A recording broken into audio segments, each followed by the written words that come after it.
Bueno, lo decíamos al comienzo, Martín, hay clima de elecciones, hay muchas dudas, muchas consultas de la gente.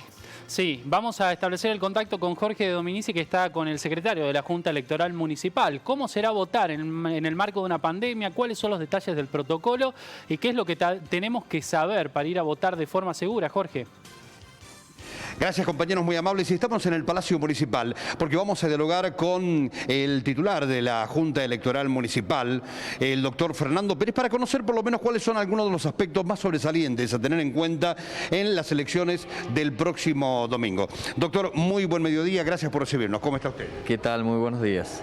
Bueno, ¿cuáles son los puntos más sobresalientes de este protocolo que se pondrá en práctica el próximo domingo en estas elecciones municipales?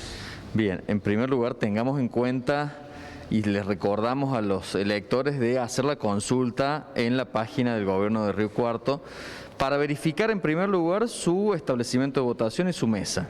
Digo esto porque esa es la primera medida que adoptamos significativa, es decir, intentar que el elector transite la menor distancia posible hasta el establecimiento de votación.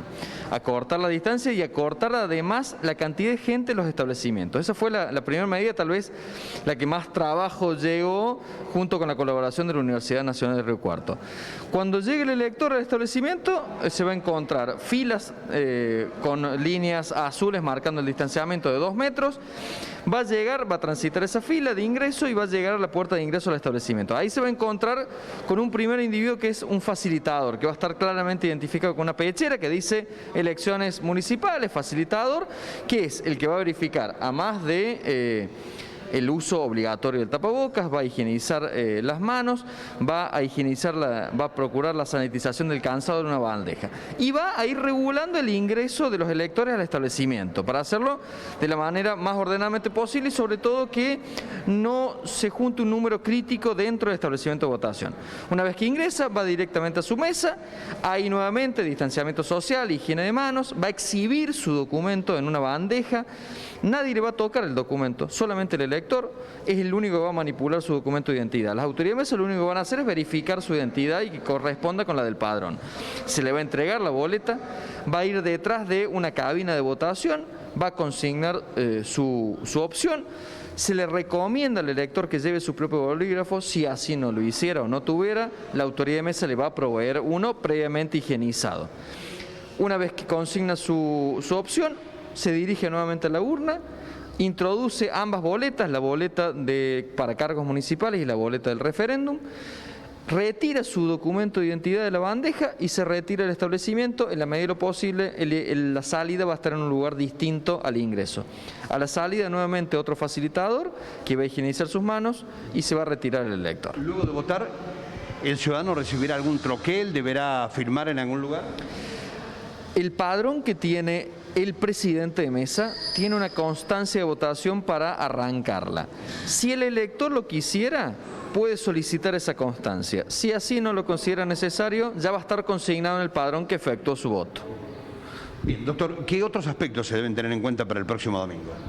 Recordar que además de, vuelvo a repetir, los cargos municipales, el elector se va a encontrar con 2 boletas. La autoridad de mesa incluso obviamente le va a proporcionar 2 boletas. Una boleta que está destinada a la elección de los cargos municipales, que tiene tamaño oficio, a color, están claramente identificadas las 8 fuerzas. Y además otra boleta, tamaño oficio, blanco y negro, en donde tiene 2 casilleros para consignar 2 preguntas, en realidad, si está de acuerdo con la modificación de 2 artículos de la Carta Orgánica. Con 2 casilleros, sí o no, muy sencillo. ¿Debe votar en ambos casos? Es obligatorio el voto en términos generales. Por supuesto puede votar en blanco. Lo importante es que ejerza su derecho a concurrir a las urnas el día domingo. ¿Quiénes están obligados a votar? Hay que tener en cuenta una cuestión de estas circunstancias particulares que nos tocan transitar.